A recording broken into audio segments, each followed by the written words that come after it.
Masjid Menara Kudus, sebuah situs sejarah peradaban Islam Indonesia yang terletak di Kabupaten Kudus, yakni sebuah kota kecil di timur kota Semarang, Provinsi Jawa Tengah.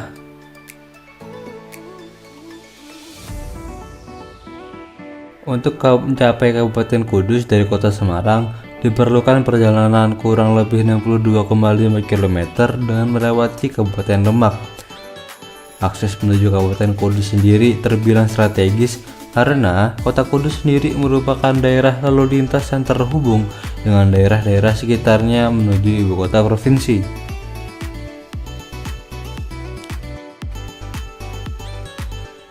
Kabupaten Kudus terdiri dari dua wilayah, yakni Kudus Kulon yang artinya Kudus Barat dan Kudus Wetan yang artinya Kudus Timur. Dua wilayah ini membagi corak kehidupan di kota Kudus, yaitu Kudus Wetan yang merupakan pusat pemerintahan daerah, pusat transportasi, dan daerah pusat perdagangan.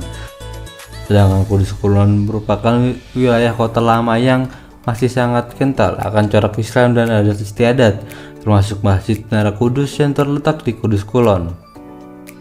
Masjid ini beralamat di Jalan Menara Nomor 1, Kelurahan Kauman, Kabupaten Kudus, Jawa Tengah.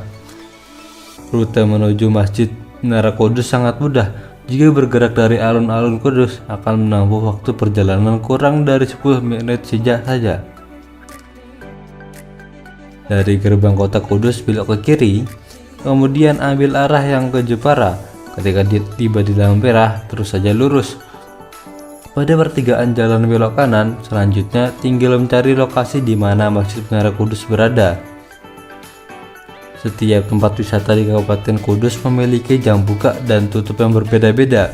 Namun lain halnya dengan Masjid Menara Kudus yang buka selama 24 jam. Hal ini menandakan bahwa Masjid Menara Kudus selalu mempersilahkan tamu, entah yang hanya berkunjung atau beribadah di dalamnya.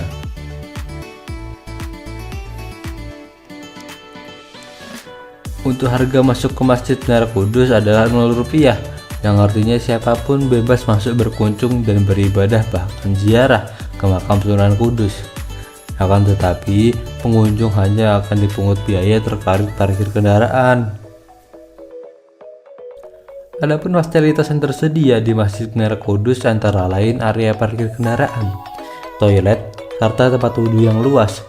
Kemudian, masjid yang mampu menampung sekitar 2000 jamaah, sound system atau multimedia yang mampu menyiarkan kegiatan peribadahan masjid, kantor sekretariat sebagai pusat informasi turis asing maupun domestik, ruang belajar keagamaan, gudang penyimpanan barang-barang maupun peralatan, museum masjid yang diperuntukkan bagi wisatawan yang ingin menambah pengetahuan tentang sejarah Sunan Kudus, pembangkit listrik atau genset sebagai cadangan listrik saat terjadi pemadaman guna memberikan kenyamanan beribadah pada pengunjung masjid, penyejuk udara, aula, serbaguna, taman, situs bersejarah seperti makam Sunan Kudus, bangunan masjid, dan serta masjid ini dilengkapi fasilitas disabilitas seperti toilet khusus, monitor informasi, dan kursi sholat lansia.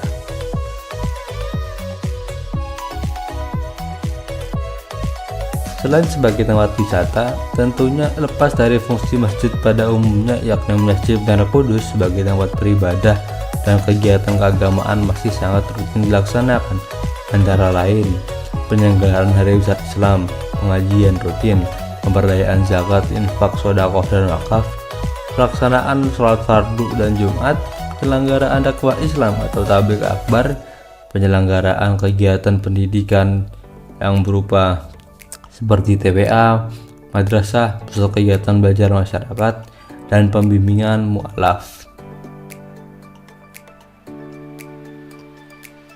Sebelum kita masuk ke pembahasan seputar sejarah dari Masjid Menara Kudus beserta makam Sunan Kudus, kita akan memperlihatkan dinas sekaligus ada apa saja sih di komplek Masjid Menara Kudus ini. Komplek Masjid Menara Kudus memiliki luas sekitar 2.400 meter persegi yang dikelilingi tembok-tembok sebagai pembatasnya dengan perkampungan di sekitar komplek. Akses masuk dapat dilalui dengan melalui Gapura Barat, yang mana melalui Gapura Barat juga memberikan akses langsung ke seluruh tempat yang ingin dituju. Apabila ingin menuju komplek pemakaman, maka dapat memilih gerbang utara.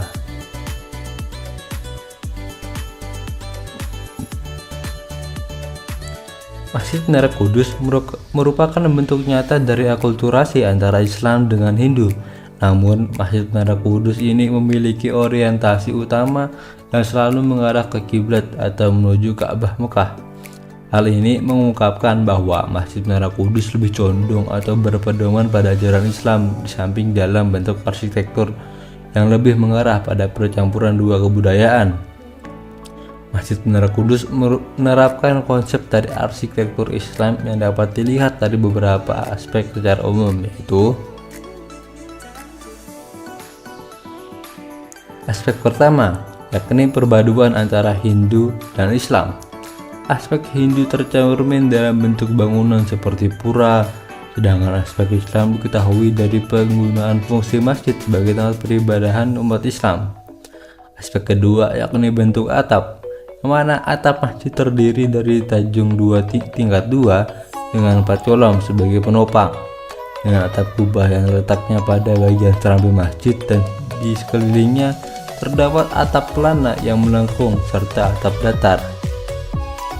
Aspek ketiga yakni pada menara yang mempresentasikan bentuk bangunan Hindu dengan sentuhan Islam. Pada ruang paling atas terdapat beduk yang digunakan sebagai pengganti arka pada agama Hindu.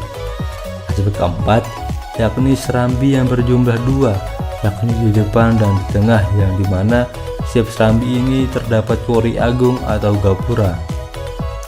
Aspek kelima adalah ruang sholat yang berbentuk persegi dan diorientasikan menghadap area mihrab.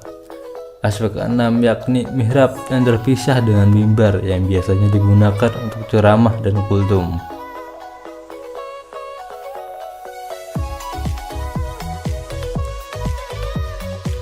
Adapun bagian dalam kompleks yang lain yakni makam Sunan Kudus yang berada di bagian belakang dari Masjid Al-Aqsa Kudus. Dalam kompleks pemakaman didirikan cungkup atau bangunan sebagai pelindung makam. Adapun makam yang terdapat di dalamnya kompleks makam Sunan Kudus tersebut antara lain makam Sunan Kudus itu sendiri yang berserat sebagai keluarganya dan beberapa tokoh pejabat Kudus. Yang terakhir dari kompleks Masjid Menara Kudus yakni Taman Menara Kudus yang terletak di selatan Masjid Menara Kudus. Akan tetapi penggunaan taman ini sering disalahgunakan sebagai lahan parkir atau tempat berkumpul dari wisatawan yang hendak berkunjung. Hal tersebut mengakibatkan kemacetan jalan.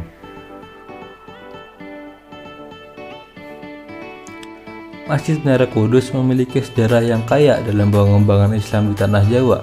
Pada abad ke-16, seorang wali yang bernama Sunan Kudus memainkan peran penting dalam penyebaran agama Islam di daerah ini. Dan Kudus, atau yang juga dikenal sebagai nama Ja'far Shadiq, adalah salah satu dari 9 wali yang terkenal sebagai Wali Songo. Dia datang ke Kudus pada abad ke-16 dan mendirikan sebuah masjid yang menjadi cikal bakal dari apa yang sekarang kita kenal sebagai Masjid Menara Kudus. Masjid Menara Kudus juga dikenal karena menjadi peristirahatan terakhir Sunan Kudus. Makamnya yang terletak di dalam masjid ini menjadi tempat ziarah yang penting bagi umat Islam yang datang dari berbagai penjuru dunia untuk menghormati dan memperoleh berkah dari tokoh sufi terkemuka ini. Masjid Menara Kudus merupakan bangunan yang unik di kota Kudus. Bentuk strukturnya sangat mirip dengan Candi Jago dan Candi Singosari di Malang. Selama masa Majapahit, candi biasanya terbuat dari batu bata merah. Bentuk Menara Kudus menyerupai candi karena dibangun pada masa peralihan dari masa Majapahit ke masa Demak di dalam negara Islam Demak. Sehingga wajar jika masih ada pengaruh dari peninggalan Majapahit. Ada berbagai pendapat tahun berdirinya Menara Kudus. Ada yang menyatakan berdiri tahun 1549, ada pula yang menyatakan berdiri tahun 1609 atau 1685 Masehi. Berdasarkan inskripsi Arab kuno yang ditemukan di mihrab Masjid Al-Aqsa, masjid tersebut sudah ada sebelum menara. Al-Manar atau Al-Aqsa adalah nama masjid yang didirikan pada tahun 1549 Untuk lebih mendalami Islam, Sunan Kudus singgah di Baitul Maqdis ketika sedang perjalanan haji. Sunan Kudus kembali ke Kudus dan membawa batu prasasti Arab berangka tahun 956 yang terpasang di mihrab Masjid Menara Kudus. Versi cerita rakyat Sunan Kudus yang membantu memberantas wabah penyakit yang ada di Baitul Maqdis. Amir Palestina atau guru Sunan Kudus memberikan tanah di Palestina yang telah dipindahkan ke Jawa pada tahun 956.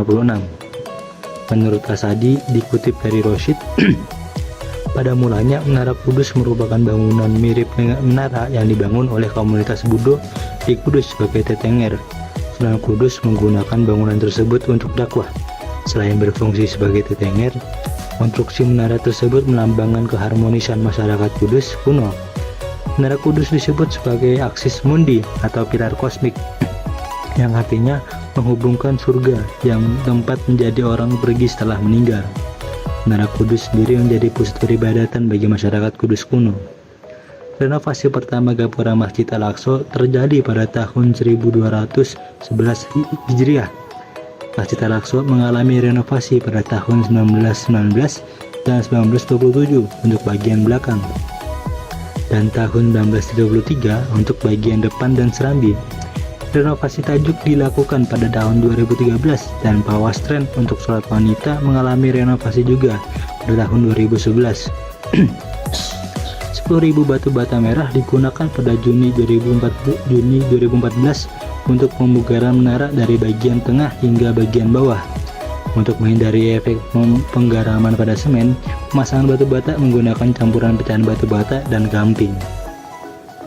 Bentuk meruncing ke atas dan relief di berbagai titik bangunan Menara Kudus memiliki bentuk yang mirip dengan candi. Terdapat beduk dan kentongan di puncak menara berfungsi sebagai pengingat bahwa waktu sholat. Terdapat tangga yang terbuat dari kayu bagian atas menara. Bagian bawah menara terdapat tangga yang kanan kirinya terdapat miniatur candi. Menara Kudus menggunakan konsep pembagian 5 bagian, yaitu tangga utama, tangga kedua, ruangan di dalamnya terdapat tangga menuju tingkat keempat, ruang kentongan dan beduk, dan ada atap menara bertingkat. Tingkatan ini menunjukkan bahwa arsitektur Menara Kudus tidak menggunakan konsep arsitektur yang terdapat pada candi-candi Hindu atau Buddha. Besar kemungkinan 5 tingkatan tersebut merupakan arsitektur Menara Kudus ada kaitannya dengan rukun Islam, dan tersebut merupakan deskripsi dari Menara Kudus atau Masjid Menara Kudus yang berada di Kudus, Jawa Tengah.